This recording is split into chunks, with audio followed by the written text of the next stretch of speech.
সেতুর এদিকে যত রাস্তা একদম ইয়ার থেকে এরকম এরকম রাস্তা, এরকম একদম এরকম। আমি ফরিদপুর কাজ হচ্ছে প্রচুর, কিন্তু কাজের বাজেট দেখেছে বেশি। মামা কাজ হইছে, আর চুরি করছে, বুঝছেন না হিসাবটা? কাজ হইছে প্রচুর। যে কাঠের রাস্তাটি করছে পানির মতো দেখছেন।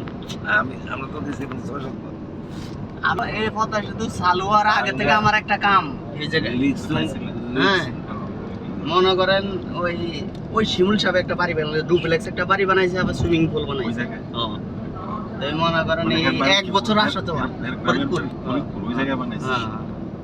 ওই মনে করেন কত টাকা খরচ করছে? 1,72,00,000 টাকা। হেভি বানাইছে। হেভি বানাইছে। ছবি- পৃথিবীতে ছবি কত তুলছে না? সুন্দর। হ্যাঁ হ্যাঁ, আমি ছবি আমার ওই মোবাইলে আছে, দেখামনি। হ্যাঁ বানাইছে। এই জায়গায় ওরা থাকে না? এখানে থাকে, ওখানে সপ্তাহে সপ্তাহে যায়, একটু আনন্দ উপভোগ মানে গ্রামের বাড়ি। গ্রামের বাড়ি। যে রাস্তা মামা 2.5 ঘন্টা লাগে বাড়ির যাইতে।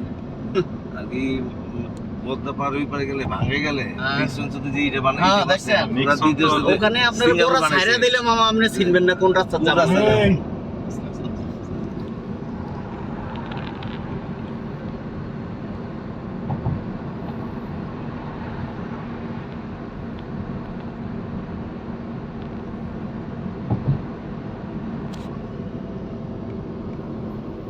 প্রস্তাব তো যায় করবো তো।